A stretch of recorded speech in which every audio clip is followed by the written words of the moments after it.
আমাদের মুসাবের ইমাম নোমান ইবনে সাবিত রাদিয়াল্লাহু তাআলা আনহু কাপড়ের ব্যবসাদার ছিলেন। এমনি করে আপনার কিনা উনি ওনার কর্মচারীকে ডেকে বলছেন, বাবা কর্মচারী, আমার এই কাপড়ের দোকানের কাপড় হিসাব করে নাও, কাপড়ের দোকানের কাপড়গুলো হিসাব করে নাও। আর দুটি কাপড় এক জায়গায় করে দুই জায়গায় বিধা রয়েছে। বিধা মানে বোঝেন একটু সুতো মোটা, কি বলেন আপনারা? বিদায় বলেন। দুটা বিধা রয়েছে, 5 টাকা করে 10 টাকা কম দামে বিক্রি করে চলে গেলেন ইমামে আযম আবু হানিফা হুজুর আমার নিজের কর্ম সেরে দোকানে যখন এসেছেন, ক্যাশ বাক্সের টাকা আর কাপড়গুলো হিসাব করে দেখে 5 টাকা করে 10 টাকা বেশি হয়। হে বাবা কর্মচারী, বলো না বাবা কর্মচারী, আমার ক্যাশ বাক্সের টাকা কেন 10 টাকা বেশি হয়? কর্মচারী ডাক দেয়, হুজুর আপনি যে দুটি কাপড়কে 5 টাকা করে 10 টাকা কম দামে বিক্রি করতে বলেছিলেন, ওটা আমার খেয়াল হয়নি হুজুর, আমি সব সমান করে বিক্রি করে দিয়েছি। ইমামে আযম বলেন, বাবা সর্বনাশ করেছো, ক্ষতি করে ফেলেছো। বলো বাবা, যে মানুষটা আজ কাপড় বিক্রি করেছো, ওই দুটি কাপড় কি সেই মানুষকে তুমি চিনতে পারবে? সঙ্গে সঙ্গে কর্মচারী বলেন, হুজুর মানুষের হুজুমের মাধ্যমে আমি কাপড় বিক্রি করেছি, ওই মানুষকে চেনা আমার পক্ষে সম্ভব নয়। টাকা কত দিয়েছিল সে টাকাটাকে বুঝতে পারবে? খেয়াল করবে মুসলমান। ইমামে আযম আবু হানিফা নোমান বিন সাবিত রাদিয়াল্লাহু তাআলা আনহু কর্মচারীকে ডাক দিয়ে বলছেন, বাবা কর্মচারী, তুমি কি তাকে চিনতে পারবে? না হুজুর, টাকাগুলো চিনতে পারবে তাও সম্ভব নয় হুজুর। ক্যাশ বাক্সের টাকা হিসাব করে দেখা গেল 40,000 মতো টাকা রয়েছে। ইমামে আযম বলেন, বাবা 5 টাকা করে 10 টাকা বেশি হওয়ার কারণে এই 40,000 দিরহাম আমি ইমামে আযমের জন্য জায়েজ হবে না বাবা, টাকাগুলো গরিবের মাঝে সাদকা করে দাও। কার মযহাব মানে না? ইমামে আযম নোমান বিন সাবিত রাদিয়াল্লাহু তাআলা আনহু, ইনি হলেন ইমাম জাফর সাদিকের মুরিদ। ইমামে আযমকে জিজ্ঞাসা করা হলো, ইমামে আযম আপনার বয়স কত? ইমামে আযম বলেছিলেন ওনার তখন বয়স মাত্র 68 বছর। কত? আর উনি বলছেন আমার বয়স হলো এখন 2 বছর। কত বললেন? কেন বললেন? এই 2 বছর ইমাম জাফর সাদিক রাদিয়াল্লাহু তাআলা গোলামি করেছেন, বলে এই 2 বছর আমার সঠিক জীবন। বলে ও যুবকেরা, ইমামে আযম আবু হানিফা হুজুর টাকাগুলো সাদকা করে দিতে বললেন। সাদকা হয়ে গেল। হঠাৎ একটি ব্যক্তি 2টি কাপড় নিয়ে চলে এসেছে। ওগো মুসাবের ইমাম, আমার এই কাপড় দুটি এক জায়গায় করে 2 জায়গায় বিধা থাকার কারণে আমার বিবি পছন্দ করেনি। আমার কাপড় আপনি ফেরত নেন, আমার টাকা আপনি ঘুরিয়ে দেন। এক জায়গায় করে 2 জায়গায় বিধা থাকার কারণে এই কাপড় দুটি আমার বিবি পছন্দ করেনি। ইমামে আযম আবু হানিফা এতটুকু কথা শোনার পরে চোখ টপ টপ করে পানি ঝরছে। মুসাবের ইমামের চোখের পানি দেখে ওই কাপড় খরিদনেওয়ালা বলছেন, ও মুসাবের ইমাম, ও জগৎ শ্রেষ্ঠ ইমাম, আপনি কাঁদবেন না, আপনার কান্না আমার সহ্য হয় না হুজুর, আপনি কাঁদবেন না, আমার টাকা ফেরত দিতে হবে না, আপনি কাপড়গুলো নেন, আমার পছন্দ করিনি। ইমামে আযম বলেন, বাবা আমি টাকা ফেরত দেওয়ার জন্য আর কাপড় ঘুরিয়ে নেওয়ার জন্য কাঁদি না। আমি কেন কাঁদি তুমি কি জানো? এক জায়গায় করে 2 জায়গায় বিধা থাকার কারণ বশত এই কাপড় দুটি যদি তোমার বিবি পছন্দ না করে, আমি চিন্তা করি কাল হাসরের মাটি আমার নামায় আমল যখন দেওয়া হবে, আমার আল্লাহ যদি জিজ্ঞাসা করে, আই ইমামে আযম তোর আমল নামার ভিতরে অনেক জায়গায় বিধা পাওয়া গেছে, আমি এই দুঃখে কাঁদি বেশি।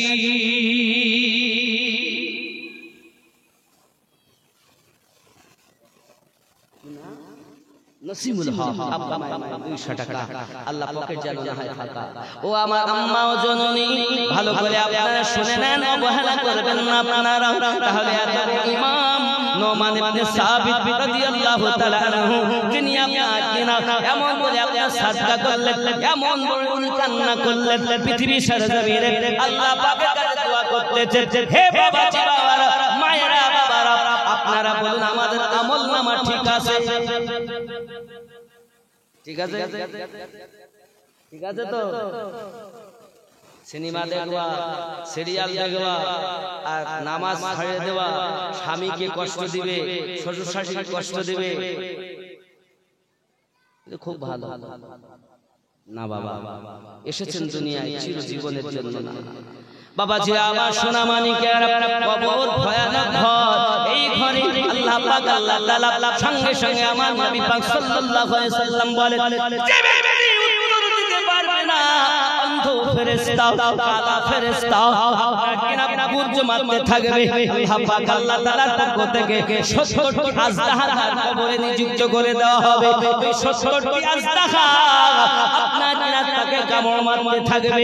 ওই 70টার মধ্যে যদি একটি আজদাহা ফেলে দেওয়া হয়, ওই সাপ যদি এই জমিনে আপনাকে সবল মারে, তো সবচেয়ে আর দুনিয়ায় কিয়ামত অবধি জন্ম নেবে না বাবাজি। আমার সোনা মানিকেরা এমনি করে দেখা যাবে আপনাকে কারো ঠোঁট লম্বা হয়ে যাবে, পাগুলো লম্বা হয়ে যাবে, গলাতে পেঁচিয়ে দেওয়া হবে। বাবা আমার উপরের ঠোঁটগুলো ঝুলতে থাকবে। হে সোনা মানিকেরা, আমার কানগুলো লম্বা হয়ে যাবে। হে সোনা মানিকেরা, এই দুনিয়াটা আমাদের জন্য পরীক্ষার ঘর। এখানে পরীক্ষা যেমন দেবেন, আখিরাতে তেমন ফল ভোগ করতে হবে।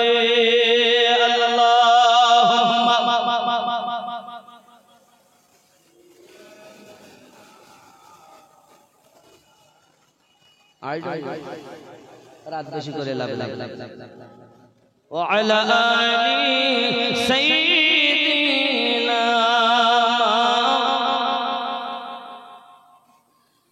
হো গো চাঁদ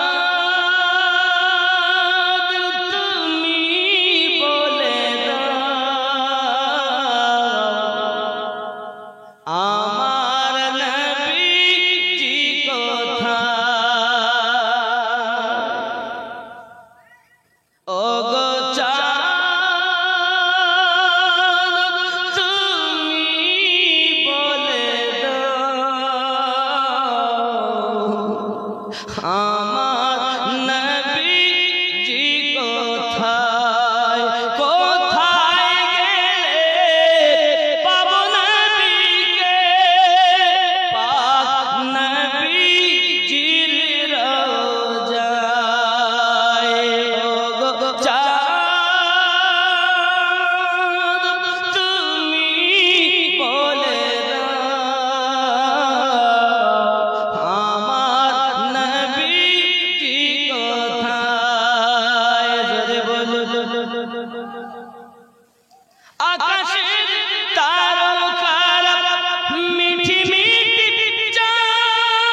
কোথায়।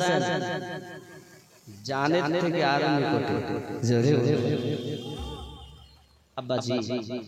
পৃথিবীতে আমাদের তওবা করা উচিত। কুল্লু নাফসিন যায়িকাতুল মাউত, প্রত্যেক নফসকে মরণের স্বাদ চাখতেই হবে। যদি বলেন নামাজে, নামাজে দ্বিমত, রোজাতেও সমস্যা, হজে সমস্যা, সব জায়গায় মতদ্বন্দ্ব। পৃথিবীর মানুষ কেউ বলবে হাত এইখানে বেঁধে নামাজ পড়ো, কেউ এইখানে। আমি যখন মক্কা মদিনায় গেছি 4 শ্রেণীর মানুষ দেখেছি। এক শ্রেণীর লোক এইভাবে, এক শ্রেণী এইভাবে, এক শ্রেণী এইভাবে, আর এক শ্রেণী বাদেই। বুঝতে পেরেছেন? তাহলে আপনারা বলেন নামাজ তাদের হয় না মনে হয়? আপনি এটা বলতে পারেন, হয় না কথা বলা গোলামের পক্ষে মালিকের দাবি করা যায় না। গোলাম এতটা বলতে পারে নামাজের বিধান ছিল এই, এইটাই করলে মনে হয় উত্তম হয়। নামাজ হবে না, গোলাম হয়ে মালিকের হবে না বলার অধিকার তোমাকে কে দিয়েছে? জানো আল্লাহ দেহের আত্মার কথার এ করে না, আল্লাহ বিচার করেন তার অন্তরে কি আছে। হযরত বিলাল রাদিয়াল্লাহু তাআলা জবান উচ্চারিত হতো না শুদ্ধভাবে, কিন্তু দিল ভর্তি মুহাব্বত ছিল। আল্লাহ পাক যাকে শ্রেষ্ঠ মুয়াজ্জিন বানিয়েছেন, নবী শুধু বানাননি, আল্লাহও বানিয়েছেন। তাহলে প্রেম যত কাজ তত ভালো হবে বাবাজি আমার। এজন্য এটা উচিত, শরীয়তের ইলম হলো এটাই, আপনাকে আমাকে শিখতে হবে। আল্লাহ পাক ফরজ করেছেন ওয়ারাতিল কুরআনা তারতিলা, কুরআনুল মাজিদকে তাজবিদ সহকারে তেলাওয়াত করা, এটা আমাদের জন্য ফরজ। কথা বুঝতে পেরেছেন বাবাজিরা আমার? তাহলে মৃত্যুবরণ আমাদের করতেই হবে। আমরা সুন্নি সুন্নি করে মাথা খারাপ করে দিয়েছি। সুন্নি কারা? তো বলছে ওই যারা ছোট টুপি পরে ওরা সুন্নি না, ওই যারা বড় টুপি পরে, বরকাতি পরে, রেজবি পরে, কালেমি পরে, রামপুল টুপি পরে, এরা হলো সুন্নি। এসব আপন আপন দলের কথা। একটি টুপি পরতে আমরা নিষেধ করি, যেটা কিস্তি টুপি আছে গান্ধীজির মাথায় আছে, এটা নিষেধ করা বাবা। তাছাড়া সব টুপি ভালো, তার মধ্যে সুন্নি চিনতে গেলে রাসূল পাক সাল্লাল্লাহু আলাইহি ওয়াসাল্লাম বলেন, মাম্মাতা আলা হুব্বি আলে মুহাম্মাদিন সাল্লাল্লাহু আলাইহি ওয়াসাল্লাম মাতা আলা আহলিস সুন্নাত ওয়াল জামাআ। সুন্নি তারা আমার আহলে পাকের মুহাব্বত নিয়ে যারা কবরে গেছে, তারাই আহলিস সুন্নাত ওয়াল জামাআত ইন্তেকাল করেছে। আমরা গোল জামাওয়ালা, এটাওয়ালা ভেবে দিয়েছি, এটা বাবজি আমার, এটা আপন আপন চিন্তা ভাবনা। এক ইসলামের দল কয়টা? 3 কুড়ি 13টা। কয়টা দল? কয়টা দল? 3 কুড়ি 13টা। সবাই বলে আমরা জান্নাত, সবাই আপন আপন জায়গায়। আমরা যারা সুন্নি দাবিদার, সবাই আমরা বলি আমরাই আগে জান্নাত নাকি? কথা বলেন না কেন? আমার কথা বুঝতেছেন? শেষ করে দিব আমি, খেয়াল করুন। তাহলে আমরা দাবি করি আমরাই জান্নাতে যাব। শিয়া যারা, তারা বলে আমরা জান্নাতে যাব। যারা দেওবন্দি, তারা বলে আমরা জান্নাতে যাব। যারা কাদিয়ানী, তারা বলে আমরা জান্নাতে যাব। আমাদের দল সঠিক বলে কি বলে? দাবিতে সবাই কিন্তু অটুট। প্রত্যেক দলে হাফেজ, কারি, মাওলানা, মুফতি, মুফাস আছে না নাই? আছে না নাই? কিন্তু জান্নাতে যাওয়া দল কয়টা? একটি। জাহান্নামে যাবে কয়টি? 72টি। আমার চিন্তা, আল্লাহ এত দল, তাও নামাজ কালাম পড়েও তারা জাহান্নামে যাবে কেন? দাবি তো সবাই বলে আমরা হক, সবাই বলে হক। তার মধ্যে আমরা যেমন বলতেছি আমরাই যাব, ওরাও বলছে আমরাই। কেউ বলে পিছনে নেই। তো রাসূল করিম পরিচয় দিলেন জান্নাতে যাবে একটি দল, তো জান্নাতের নিশানা, সেই দলের নিশানাও বলে গেলেন না? বলেন বলেছেন না? আমি ছোট্ট করে এটাকে একটু করে বুঝাবো, এরপরে ইতি করব। আমরা মনে করেন পাপী, তো জোহরের আযান হয়েছে, সঙ্গে সঙ্গে হাত ধুয়েছি, ধুয়ে চলে এসে আপনার দাঁড়িয়ে কানে হাত দিলাম, আল্লাহ আমি ভুল করেছি, সব তুমি আমার রব, তুমি আমাকে মাফ করো, হাত বাঁধলাম। আচ্ছা, এইখানে বাঁধলে আসামি আসামি মনে হয়? খেয়াল করবেন। আবার এইভাবে যদি করি আসামি আসামি মনে হয়। আবার কেউ যদি ছেড়ে দিয়ে এর মধ্যে দাঁড়িয়ে থাকে, সে আসামি আসামি মনে হয়। কিন্তু যখন মনে হচ্ছে না যে একজন আসামি, হায় হায় কোনটা ঠিক না ঠিক আপনি বিবেক দিয়ে ভাববেন। আমি বলছি না যে এইটাই ভাবুন। একটা নম্র, একটি ভদ্র, নিজেকে বিনয়ী করার একটা নমুনা রয়েছে এই মধ্যে। আল্লাহ পাক বলছেন, আরে পাপী, তুই জিনা করলে আবার এসেছিস, কি বলছিস আমার সম্মুখে দাঁড়িয়ে বল। আমরা বলি আলহামদুলিল্লাহি রাব্বিল আলামিন, সমস্ত প্রশংসা আল্লাহ তোমারই জন্য, তুমি তো জাহানের পালন কর্তা। জোরে বলি সুবহান। আল্লাহ পাক বলেন, আরে এত বড় পাপ করার পরও তুই আমাকে এমন ভাবে বিশ্বাস করিস। আজ কি বলিস? আর রহমানির রহিম, আপনি রহমান, আপনি রহিম।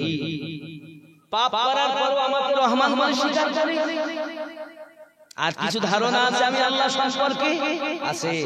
মালিকি ইয়াউমিদ্দিন, বিচার দিবসের আপনি মালিক। আমি পাপ করতে ভালোবাসি, আল্লাহ তুমি মাফ করতে ভালোবাসো। বিচার দিবসে আমাকে লাঞ্ছিত অপমানিত করো না আল্লাহ। মালিকি ইয়াউমিদ্দিন, বিচার দিবসের আপনি মালিক। ইয়্যাকা না'বুদু ওয়া ইয়্যাকা নাস্তাঈন, আমি তোমারই ইবাদত করি, তোমারই কাছে সাহায্য প্রার্থনা করি। কি সাহায্য চাচ্ছ?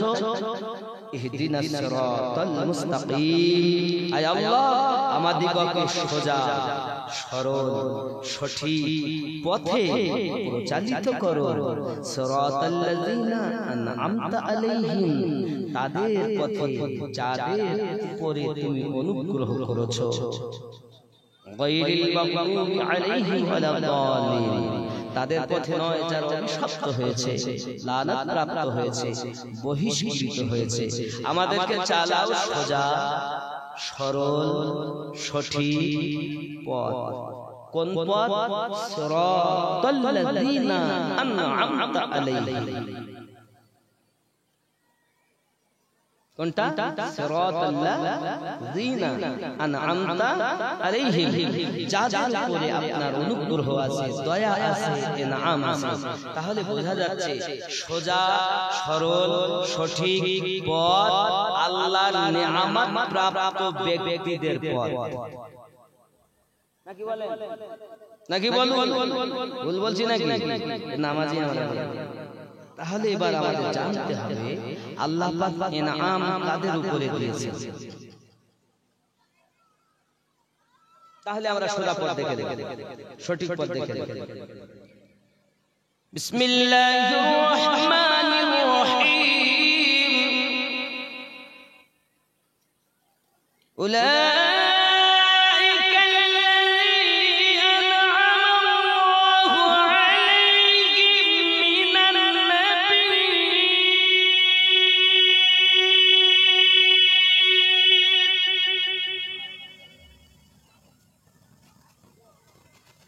الصديقين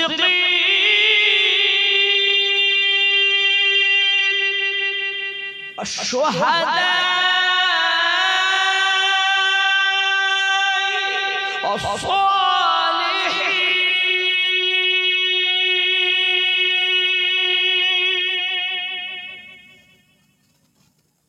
এক নাম্বার আল্লাহ পাক বলেন, আমার অনুগ্রহ, আমার নিয়ামত নবীদের উপরে।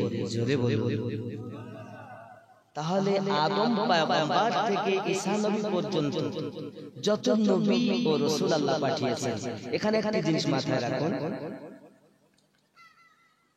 সব রাসূল নবী, কিন্তু সব নবী রাসূল নন। কথা বোঝা যাচ্ছে না? সব নবীরা রাসূল ছিলেন, মানে সব রাসূল নবী ছিলেন, কিন্তু সব নবী রাসূল নন। 1,24,000 নবী ও রাসূল, তার মধ্যে 313 মতান্তরে 14 হলো রাসূল, বাকি সবাই নবী ও রাসূল। জোরে বলুন সুবহানাল্লাহ। কথা কি বুঝতে পারছেন না? পাচ্ছেন না? তাহলে সকল নবী ও রাসূলের উপরে আল্লাহ পাকের ইনআম রয়েছে। তাহলে নবীদের রাস্তা। 2 নাম্বার সিদ্দিকীন, সত্যবাদীগণের রাস্তা। জোরে বলুন। তিন নাম্বার শাহাদা, যত শহীদ ইসলামী ইতিহাসে যত শহীদ ইসলামের জন্য শহীদ হয়েছে সকলের উপরে আল্লাহর অনুগ্রহ। চার নাম্বার সলিহিন, এই সলিহিনের বাংলা অর্থ হলো নেককার ব্যক্তিবর্গ। জোরে বলুন নেককার কারা? গাউস পাক নেককার নাকি? নেককার না? ওলি দিগের রাজা মহারাজ নৌমদের সালাম খানি আব্দুল কাদের যে কৃপা করে রাখো মোদের লাজ ওগো কুতুবে রাব্বানি আব্দুল কাদের। জোরে হবে না? আব্দুল কাদের, এই জেলানি শব্দটা জোরে হবে। আব্দুল কাদের যে কৃপা করে রাখো মোদের লাজ ওগো কুতুবে রাব্বানি আব্দুল কাদের।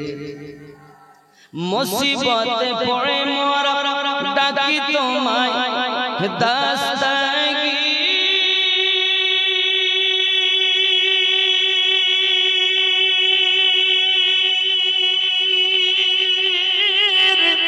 মুহূর্তে উদ্ধার করো ওগো মোদের বড় পীর। নাই তুলনা বিশ্ব মাঝে তুমি প্রাণে পিলাশানি আব্দুল কাদের নি ওলি দিগের রাজা মহারাজ নৌমদের সালাম খানি আব্দুল। জোরে বলুন না সুবহানাল্লাহ। খাজা গরিব নওয়াজ নেককার নাকি? খাজা তোমার নামটি মজা জপি দিবস রজনী মাইনুদ্দিন নাম খানি নাকি? তোমার নামের মালা গেথে কাটাবো জিন্দেগানি মাইনুদ্দিন নাম হিন্দালি গরিব নওয়াজ তুমি আতা এ রাসূল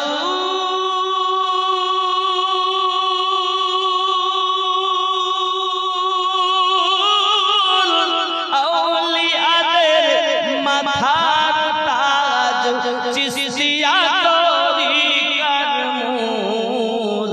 তোমার প্রতি সহায় অতি খাজা উসমান হারুনি মাইনুদ্দিন নাম খানি। জোরে বলুন। আব্বা মা যাই হোক এত ছিল ইয়া ওলি জিন্দাবাদ জিন্দাবাদ জিন্দাবাদ। আলা আলা আলা আল্লাহ ইয়া রাসূল ইয়া রাসূल।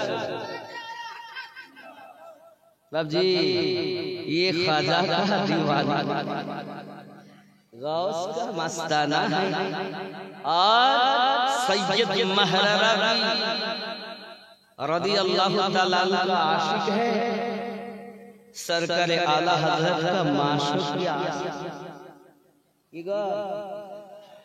बाबजी एकदम শেষমেশ কথা হলো এই তরিকত চারটি, কেউ বলেছেন সাতটি, কেউ বলেছেন নটি, কেউ বলেছেন শাখা প্রশাখা নাকি বলে। চার তরিকায় পাঁচজন ইমাম কাদরিয়া গাউসে পাক রাদিয়াল্লাহু তাআলা আনহু তিনি তা ওনার হাতে ঝান্ডা, উনি প্রতিষ্ঠাতা, উনি ইমাম। চিশতিয়া খাজা গরিব নওয়াজ মাইনুদ্দিন সঞ্জরি আজমেরি জোরে বলুন সুবহানাল্লাহ 3 নাম্বার সোহরাওয়ার্দিয়া খাজা শিহাবুদ্দিন সোহরাওয়ার্দী রাদিয়াল্লাহু তাআলা 4 নাম্বার নকশবন্দিয়া ও মুজাদ্দিদিয়া বাহাউদ্দিন নকশবন্দ ও শেখ আহমদ সরহিন্দি 4 তরিকায় 5 জন ইমাম জোরে বলুন যখন কালেমার উপরে আঘাত এনেছে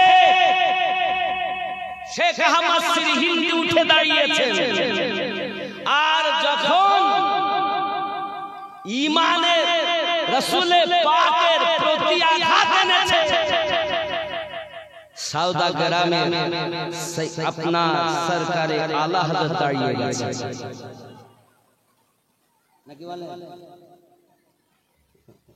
এগুলো বুঝে নিতে হবে আমাদেরকে আল্লাহ আমাদের সঠিক বুঝ শক্তি দান করুক জোরে বলি আমিন আব্বা আমার আমাদের মৃত্যু বরণ করতেই হবে বেঁচে থাকা যাবে না ইসলামের স্তম্ভ 5টি কয়টি প্রথম নাম্বার সাক্ষী দেওয়া লা ইলাহা ইল্লাল্লাহ এখন খুব সংক্ষিপ্ত লা ইলাহা লা কোথা থেকে হবে একদম ভালো করে দেখ আমার দিকে তাকান লা নাভির নিচে নেই ইলাহা নেই কোনো মাবুদ চারটি সেন্টারে বাদ নাফি করো ইল্লাল্লাহ কলব থেকে রূহ প্রতিষ্ঠিত করো লা ইলাহা নাফি ইল্লাল্লাহ ইসবাত যার কলবে রূহতে আল্লাহ তিনি হলো আল্লাহওয়ালা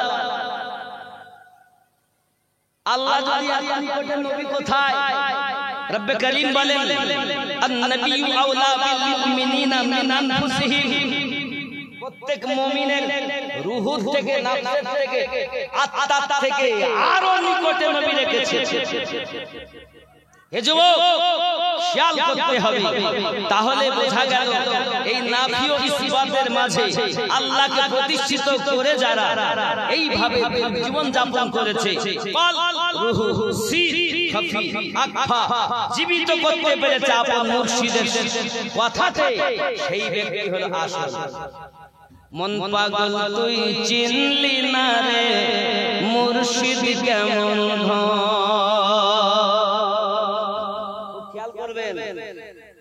ওলিতে আসছে আল্লাহ পাক নিজে সূরা আল কাহফের 17 নম্বর আয়াতে বলেছেন বিসমিল্লাহির রহমানির রহিম মান ইয়াহদিল্লাহু ফাহুয়াল মুহতাদি ওয়া মান ইউদ্লিল ফালান তাজিদা লাহু ওয়ালিয়্যান মুরশিদা আমি আল্লাহ যাদের হেদায়েত দান করি তারা হেদায়েত প্রাপ্ত হয় আমি আল্লাহ যাদের পথভ্রষ্ট করি তারা পথপ্রদর্শক আউলিয়াকে মুর্শিদ রূপে পাবে না তাহলে মুর্শিদ পেল যারা আল্লাহর কোরআন অনুযায়ী হেদায়েত প্রাপ্ত করে বলুন তারা অনেকে বলছে পীর ধরার দরকার নাই বুঝে নিতে হবে আল্লাহ ওর হেদায়েত চায় না মুর্শিদ লাগবে বায়াত আমাকে হতেই হবে যুবক আমার মন পাগল তুই চিনলি না রে মুর্শিদ কেমন চোখ থাকে তো নেড়েছিলে ওরে পরশমানি সেই রাত মুর্শিদ কেমন নাকি আব্বা আমার গজল অনেক জানেন আপনারা শুনেছেন গজলের জন্য মূল জিনিস নয় বায়াত হওয়া মুর্শিদের কাছে আমাদের দীক্ষা নিয়ে কাজ করা পিতামাতার খেদমত করা পাঁচ ওয়াক্ত নামাজ পড়া সদা সর্বদা সত্য কথা বলা আল্লাহ পাক আমাদের যেন তৌফিক দান করেন সবাই বলি আল্লাহুম্মা আমিন আস্তাগফিরুল্লাহ রাব্বি মিন কুল্লি যামবি ওয়া আতুবু ইলাইহি লা ইলাহা ইল্লাল্লাহু মুহাম্মাদুর রাসূলুল্লাহ সাল্লাল্লাহু আলাইহি ওয়াসাল্লাম দুনিয়া নবী दस्तारबंदी है सलाम से पहले फिर बैठ जाइए दस्तारबंदी है बाबा बस সালাম হবে তবে দস্তারবন্দিটা হওয়ার পর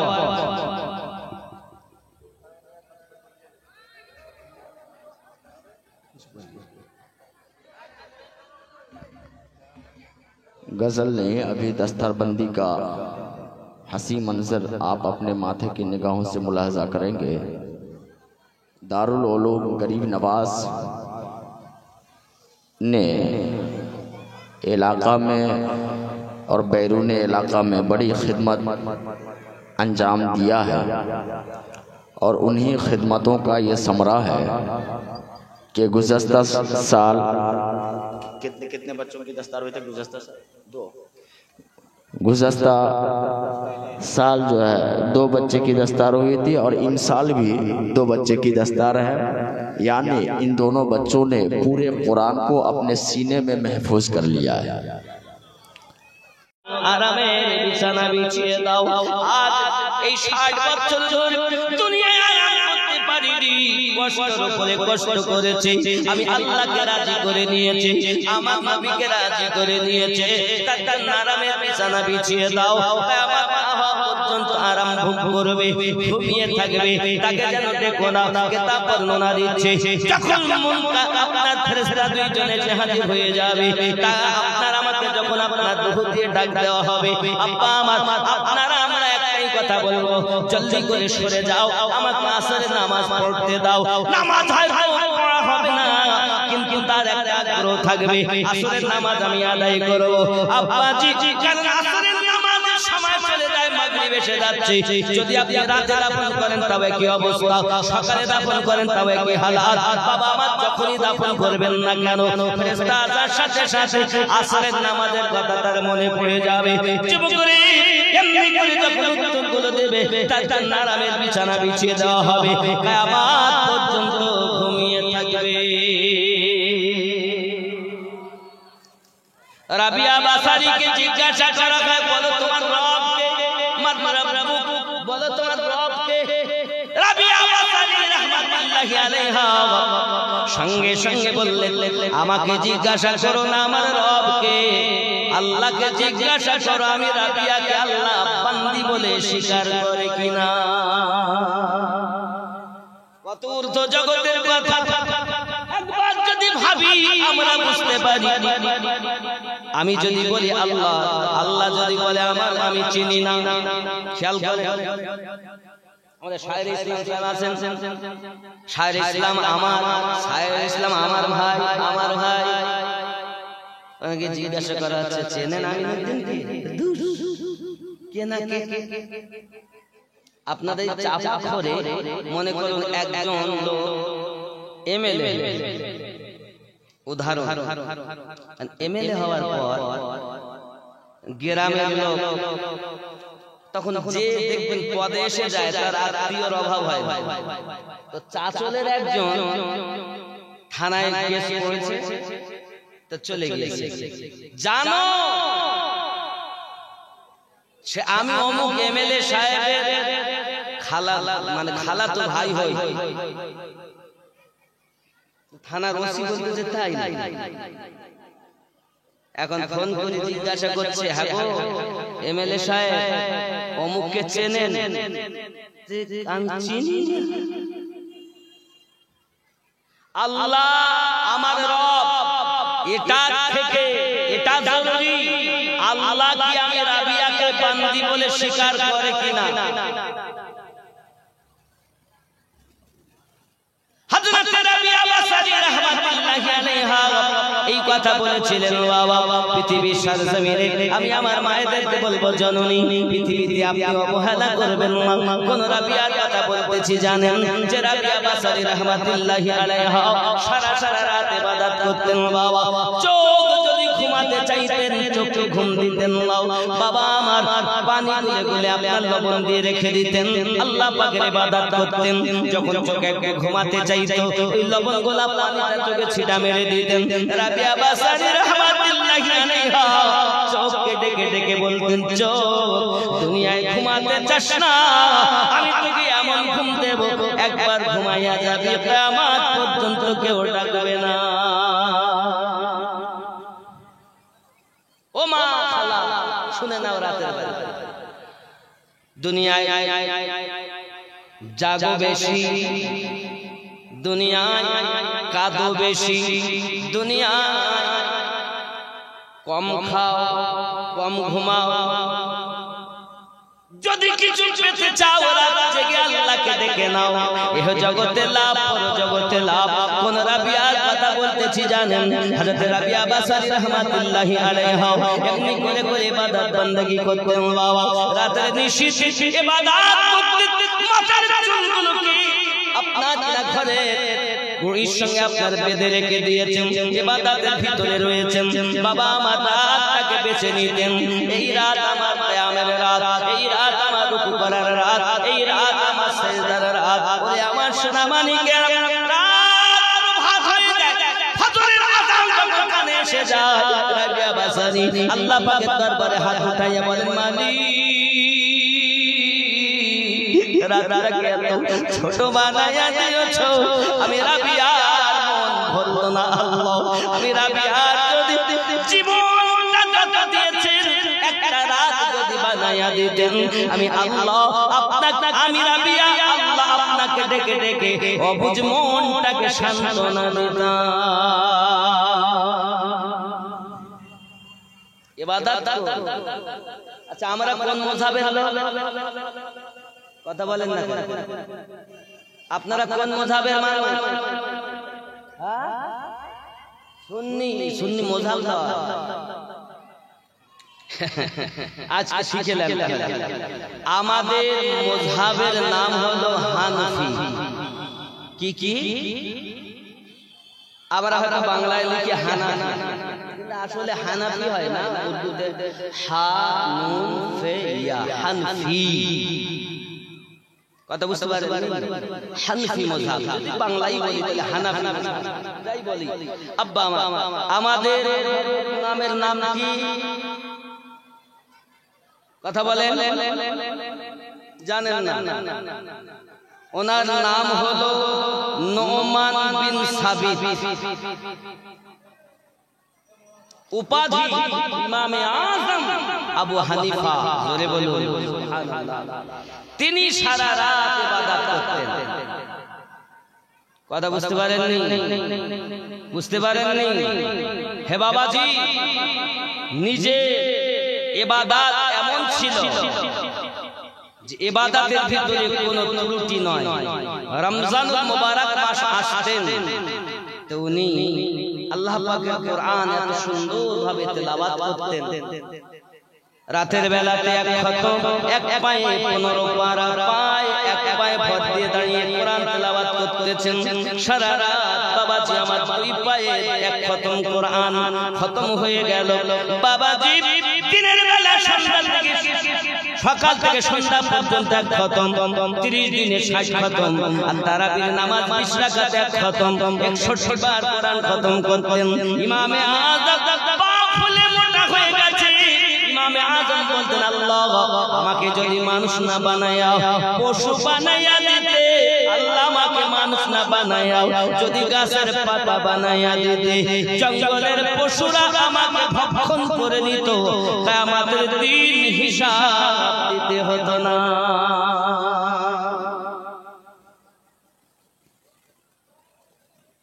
ওনার তাকওয়া দেখবেন, তাকওয়া খেয়াল করুন বাবা। ইমামে আযমের তাকওয়া দেখুন। উনি যখন আপনার মদিনাতুল মুনাওয়ারাতে গেলেন, মদিনাতে যাওয়ার পরে 3 দিন থাকেন।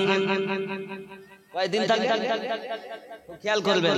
আর মানুষের জন্য কয়দিন থাকার নিয়ে 8 5 8 40 ওয়াক্ত নামাজ পড়তেই হবে, তাও তাকবীরে উলা সঙ্গে নাকি? উনি থাকেন 3 দিন। সবাই জিজ্ঞাসা করছে, হুজুর আমরা থাকবো 8 দিন, আর আপনি কেউ 12 দিন 10 দিন থাকেন, ঠিক অনুযায়ী থাকেন, কিন্তু কমপক্ষে 8 দিন থাকতেই হবে। কথা বুঝতে পারেন? ইমামে আযম থাকেন মাত্র 3 দিন। সবাই বলে, হুজুর আমাদের এই জন্য মৌলবীরা বলে ঘুরানো ফিরানো আছে। আমাদের 8 দিন আর আপনার 3 দিন। ইমামে আযমকে জিজ্ঞাসা করছেন। ইমামে আযম বললেন, বাবারা তোমাদেরকে যেটা বলি, তোমরা যেটা বলো এটা হলো ফতোয়া, আর আমি যেটা করি এটা হলো আমার তাকওয়া। সবাই বলে, হুজুর আপনার তাকওয়াটা কি?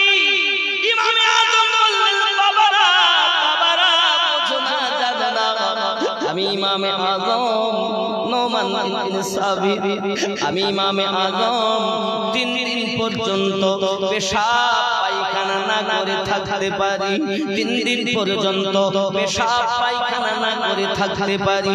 3 দিন পার হয়ে গেলে আমার পেশাবের প্রয়োজন হয়, আমার পায়খানার প্রয়োজন হয়। আমি চিন্তা করি যে দেশে আমার নবী শুয়ে আছেন, যে মাটিটা আমার দয়ার রাসূল শুয়ে আছেন, ওই জায়গায় পেশাবের জায়গা খুঁজে পাই না, পায়খানা করার জায়গা আমি খুঁজে পাই না। 3 দিন পর্যন্ত পেশাব পায়খানা না করে থাকতে পারি। 3 দিন পার হয়ে গেলে আমার পেশাবের প্রয়োজন হয়, পায়খানার প্রয়োজন হয়। তাই আমি ইমামে আজম মদিনা ছেড়ে অন্য দূরে চলে যাই। কি বুঝলেন? তাকওয়া মুহাব্বত, এই জন্য তো বলা হয় কি মুহাম্মদ से वफा तूने तो हम तेरे हैं, ये जहां चीज क्या है लोह कलम। একদিন তোমায় মরতে হবে, তুমি ভুলে যেও না,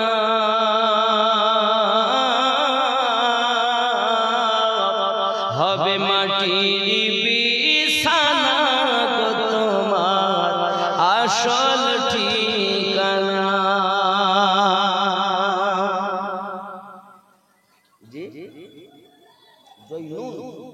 জয়নুল 500 টাকা নারী তাকবীর। ও জয়নুলের নামে 200 আর পারভিনের নামে 300, মোট হলো 500।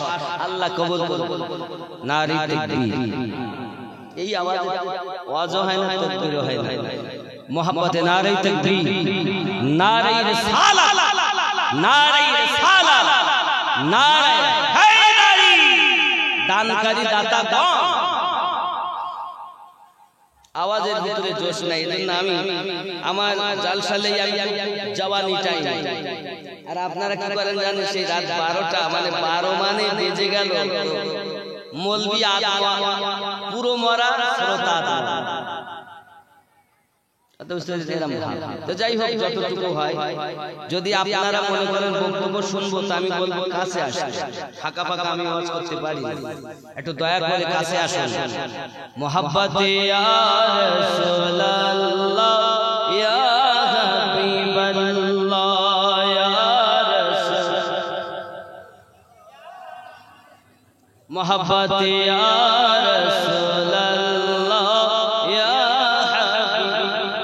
পাই যদি নবী গো আপনার দিদার, মনের বেদনা থাকিবে না আমার, আসিবেন নবীজি উম্মত লাগিয়া ইয়া রাসূলুল্লাহ। খুব মোহাম্মতে বলুন ইয়া রাসূলুল্লাহ। ওগো মারা যাওয়ার পরে এ রাখিবে না ঘরে, গোসল করাবে ঘরের বাহিরে, আসিবেন নবীজি আমাদের তরে ইয়া রাসূলুল্লাহ। ওয়াল্লাহ ইয়া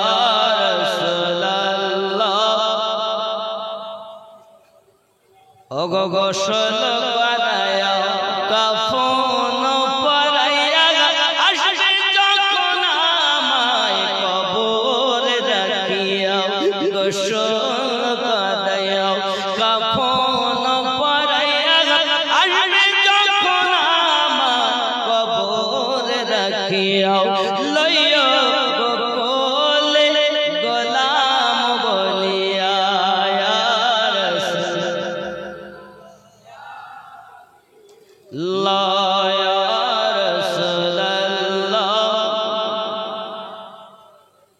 ওগো মুনকার নাকির আসিয়া সওয়াল করবে বসাইয়া, দিবেন গো নবীজি পর্দা উঠায়া।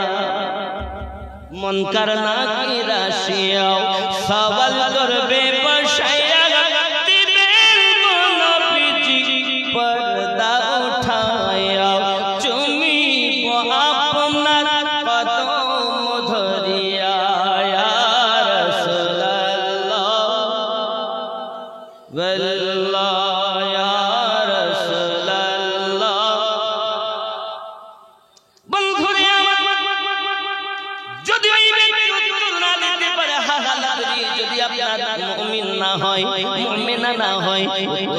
দিতে পারে তখন আপনার কেন আওয়াজ আসবে, তখন তার জন্য আওয়াজ আসবে। আল্লাহ পাক আল্লাহ তাআলা বলবেন মিথ্যা কথা বলেছে, ওর জন্য আযাব নিযুক্ত করো। আল্লাহ পাকের পক্ষ থেকে একজন অন্ধ ফেরেশতা নিযুক্ত করা হবে, চোখে দেখতেও পান না তিনি, কানও শুনতে পান না তিনি, বাবা কালা কানা এমন ফেরেশতার হাতে আপনাকে কবর দেওয়া হবে রে বাবা, কবর মারা হবে। সংকীর্ণময় হয়ে যাবে বাবা। ও সোনা মানিকেরা, যে মাটির উপরে আপনি এত ঘোরাফেরা করেন, এই মাটি আপনাকে এত চাপ দেবে, আপনাকে রেহাই করার মতো আর কেউ থাকবে না। যুবকরি, এই দুনিয়াতে তুমি পশু হয়ে কবরে গিয়েছো। আল্লাহ পাক বলেছেন উলাইকা কাল আনআম বাল হুম আযাল, তারাই হলো চতুষ্পদ জন্তু। আল্লাহ বলেন ওয়ালা তামুতুন্না, খবরদার তোমরা মৃত্যুবরণ করো না। এই যুবকেরা, তাহলে আমাদের বুঝতে হবে কবরের ভিতরে কেমন করে যাব। এই বাবাজিরা আমার, এখন এই কালা এবং অন্ধ ফেরেশতা আল্লাহ পাকের পক্ষ থেকে যখন আপনারা আমাকে আপনার আঘাত করার জন্য আসবে, যুবকেরা কবরের মাটি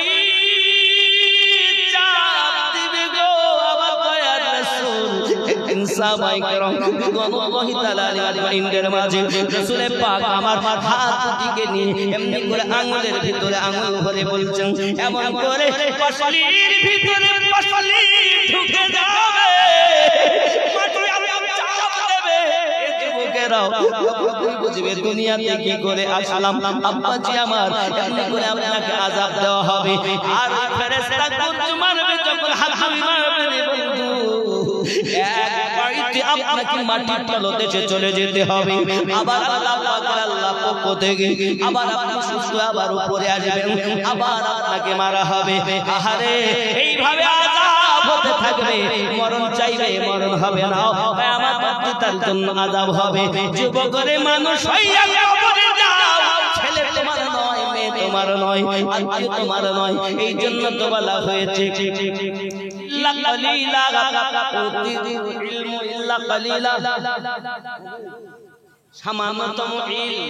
হে বাবাজি, 100 ভাগ জ্ঞানে 99 ভাগ জ্ঞান আল্লাহ পাক রেখে দিয়েছেন, 1 ভাগ জ্ঞান পৃথিবীর মানুষকে দিয়েছেন।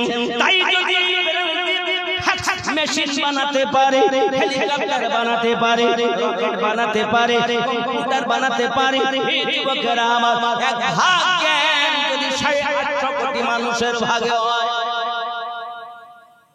1 ভাগ 800 কোটি, তাহলে কি হবে? ভাগে কতটুকু? তাই যদি ফ্যাক্স মেশিন তৈরি করা যায়, তাই যদি রকেট তৈরি করা যায়, হে বাবাজি আমার আপনার নবী পাকের কাছে আল্লাহ পাক 99 ভাগ জ্ঞান নবীকে দিয়েছে।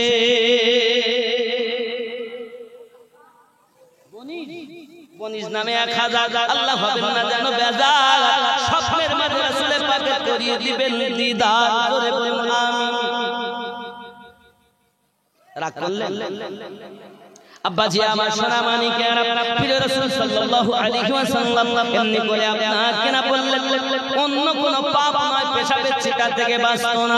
ওরে আমার জওয়ান যুবকেরা, খুব ভালো করে বুঝুন, প্রিয় রাসূল সাল্লাল্লাহু আলাইহি ওয়াসাল্লাম কি জন্য তারা আযাব হয় সেটা নবী আমার জানেন। এই জন্য রাসূল আমার বলেছেন, কারা জান্নাতি হবে তাও আমি নবী জানি, কারা জাহান্নামী হবে তাও আমি রাসূলুল্লাহ জানি। তার বাপের নাম কি, তার দাদার নাম কি, তার পরদাদুর নাম কি, এমনি করে যদি সমস্ত লিস্ট আমার কাছে জিজ্ঞাসা করা হয়, আমি নবী তাও জানি। আব্বাজি আমার সোনা মানিকেরা, এখন আপনি মক্কা মদিনাতে যাবেন, দেখবেন মক্কা মদিনাতে যাওয়ার পরে আপনাকে রাসূলের পাক রওজা থেকে ফিরে দোয়া করতে দেবে না। দেন না? এই হাজিকে শুধু বলবে ফেরো, কোন দিকে বলে? কাবার দিকে। আব্বা আমার খেয়াল করুন, পৃথিবী সারা জমিনে আমার নবী না হলে মক্কা তৈরি হতো না। বাবা মক্কা হয়েছে রাসূলের পাকের সাদকাতে। এখন মক্কায় যদি 1 রাকাত নামাজ আদায় করে 1 লক্ষ রাকাতের সওয়াব, আর মদিনায় যদি 1 রাকাত নামাজ পড়ে 50,000-এর সওয়াব। মানুষ যেন কাবার দিকে যায়, রাসূলের পাকের দিকে যেন না যায়। কিন্তু সরকারে আলা হযরত বলতেছেন, হাজিও আও শাহনশাহ রওজা देखो काबा तो देख चुके हो अब काबे का काबा देखो এখন কাবা মক্কায় কাবার কাবা হলো মদিনায় তাহলে এখানে 1 লাখ ওখানে 50 কেন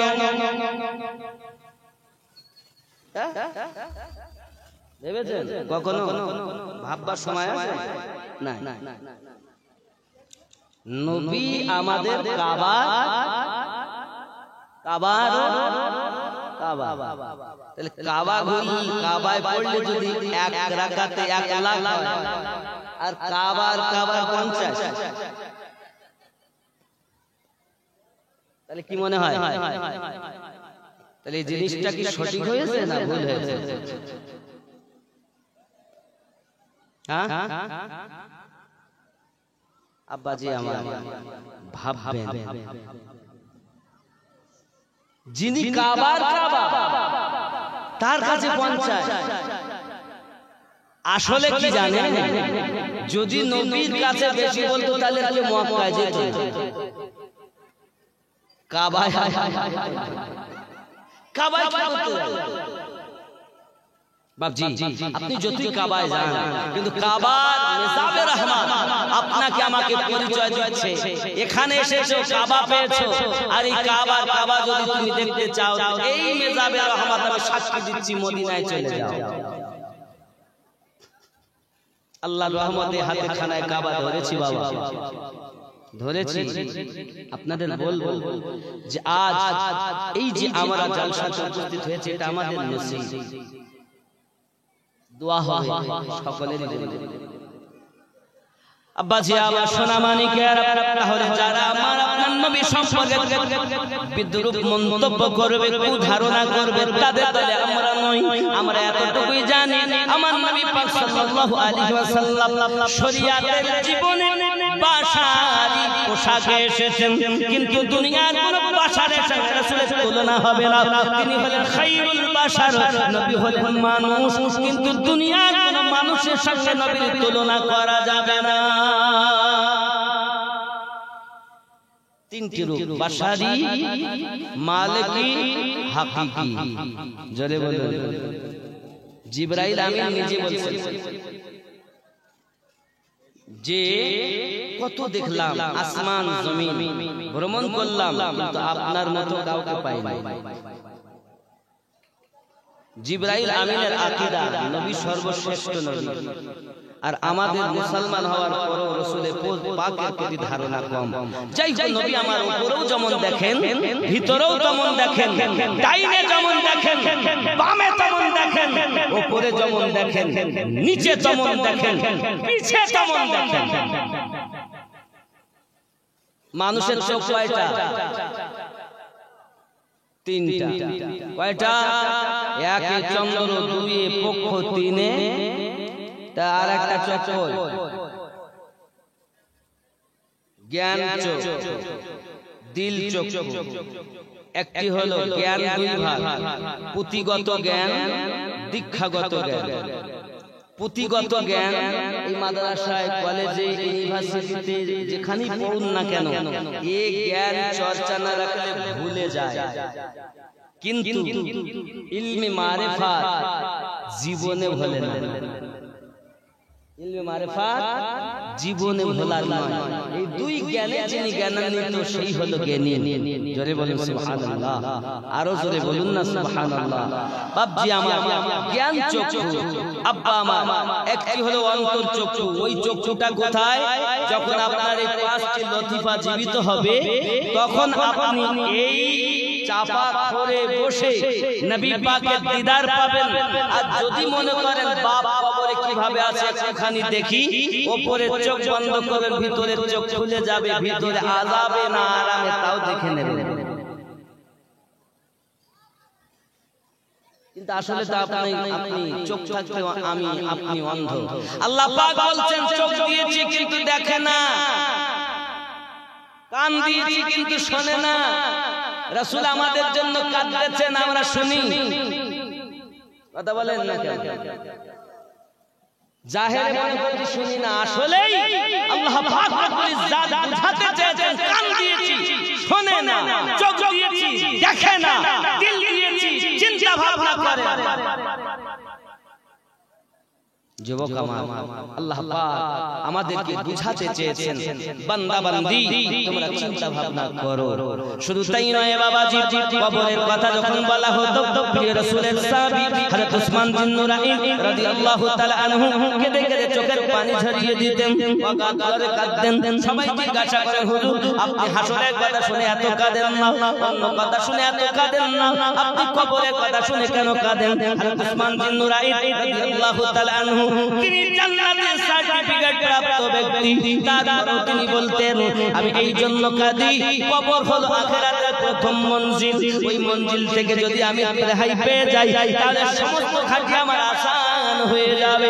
তাই আমি উসমান বিন নুরাইন রাসূলের পাকের কাছে শুনেছি কবর হলো প্রথম মঞ্জিল, তাই আমি কাঁদি কবরের কথা শুনে। আমার বাবাজি ভাইয়েরা, প্রতিদিন মানুষের কাছে পাঁচবার করে কবর আওয়াজ করে করে ডাক দেয়, ওরে আল্লাহর বান্দা বান্দি এই দুনিয়া ফেলে একদিন তোকে আমার পেটের ভিতরে চলে আসতে হবে, সাবধান সাবধান যেন দুনিয়ায় অবহেলা করবি না। কয়বার? পাঁচবার। তাহলে 850 কোটি মানুষের কাছে পাঁচবার যদি হয় তাহলে কতবার হলো? প্রত্যেক দিন কবর ডাকা, প্রতিদিন। আমাদের ভাববার সময় নাই রে বাবা। এমনি খেয়াল করুন, বনি ইসরাঈলের ওই মহিলাটা ঘরের ভিতরে আপনাকে এমন করে আপনার রয়েছেন কান্না করেন বলে নাকিলটাকে জিজ্ঞাসা করতেছে কেন কাঁদো? খরিদ করে এনেছি, টাকা দিয়ে খরিদ করেছি। ওই মহিলাটা বলেছিলেন আমি বাজারি মহিলা নয়। মনে আছে কথাটা বলে বলতে শরীক ইসলাম, ওটাই আবার উত্থাপন করি বাবা। সঙ্গে সঙ্গে ওই মহিলাটি বললেন বাজারি মহিলা নই, কাঁদো কেন?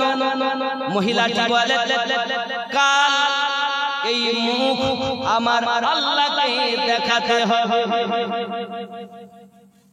শুধু একটা কথা মহিলাটি বলেছে, কাল আমাকে এই মুখ আল্লাহর সম্মুখে দেখাতে হবে, তাই আমি কাঁদি কেমন করে আল্লাহকে দেখাবো। এতটুকু কথা যখন বলেছে বনি ইসরাঈল কওমের বিখ্যাত পাপী তার অন্তর বদলে গেল। সঙ্গে সঙ্গে বলছে রে ও আল্লাহর বান্দি, তাহলে সেই আল্লাহকে আমার জন্য একটু বলে দাও, আজ থেকে আমি পাপ ছেড়ে দিলাম, আল্লাহর ওলি হয়ে যা। কত পাপ আপনি করেছেন, ফিরে আসুন। একবার আল্লাহকে ডাকবেন, 10 বার আল্লাহ বান্দা বলে উত্তর দিবেন। ফিরে আসুন, তওবা করুন, ভাবুন সময় কি আমাদের? সংসার নিয়ে দুনিয়া নিয়ে এত ব্যস্ত, ভাববার সময় নাই। আপনি যদি মরার আগে মরতে পারেন তাহলে আপনি এখনো পর্যন্ত রাগ লাগবে না? লাগবে? লাগবে? জমিন मैली नहीं होती, ज़मन मैला नहीं होता, ज़मीन मैली नहीं होती, ज़मन मैला नहीं होता, मोहम्मद के गुलामों का कफन मैला नहीं होता।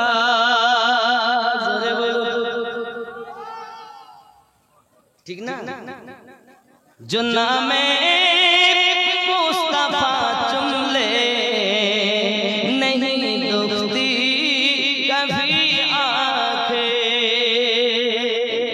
जो नामे मुस्तफा चुम ले नहीं दुखती कभी आंखें, पहन ले जो प्यार उनका बदन मैला नहीं होता, ज़मीन मैली नहीं होती, ज़मन मैला नहीं होता। দাগ লাগবে না যদি আপনি নবী হতে পারেন, কিন্তু আসলে তো আমরা সব শেষ। আমাদের কি উপায় হবে? আব্বা জি আমার সোনা মানিকের মাতৃ থাকবে ফেরেশতা, আব্বা আমার সোনা মানিকের আমার প্রিয় নবী সাল্লাল্লাহু আলাইহি ওয়াসাল্লাম এমনি করে আপনার অনেক কথাই না বর্ণনা দিয়েছেন। শুধু তাই নয়, আল্লাহর নবী হযরত ঈসা আলাইহিস সালাম একজন আপনার মৃত ব্যক্তিকে জিজ্ঞাসা করেন, বলো বলো তোমার অবস্থা কেমন? আওয়াজ করলেন যখন, সঙ্গে সঙ্গে একজন মুর্দা আপনার আল্লাহ জীবিত করে দিলেন, এসে গেল সম্মুখে। বলো তুমি কেমন আছো? ওই ব্যক্তি বলেছে, ওগো নবী সারহুল্লাহ, পৃথিবীর সরজমিনে আমি আল্লাহ পাক আল্লাহ তাআলার ইবাদত বান্দাগি করেছি, আল্লাহ পাকের ইবাদত বান্দাগি করে এসেছি, কিন্তু দুনিয়ার সরজমিনে আমার একমাত্র ত্রুটিটা হলো এই যে আমি একজনের কাছ থেকে সুদ ধার নিয়েছিলাম, ওই সুদটা আমার আর ফেরত দেওয়া হয়নি, তাই আমাকে আটকে দিয়েছে। অপরাধ নামাজ, রোজা, হজ, যাকাত, কালেমা, কালাম, তাসবিহ, তাহলিল কোনো জিনিসের অভাব নাই, প্রেম মহব্বতে কোনো অসুবিধা নাই, শুধু একটি সুদ ধার নিয়েছিল, ওই সুদটা তার দিতে আর মনে নাই। পাপটা খুব বড় না? সুদ বোঝেন তো? সুদ কথা বলে ওই সুদ ধার নিয়েছিল, দিতে পারেনি, এতটুকু অপরাধের জন্য আটকে দিয়েছে। ওগো আমার জওয়ান যুবক সোনা মানিকেরা, আপনারা যে আপনার দিন একটু খেয়াল করি না কেন?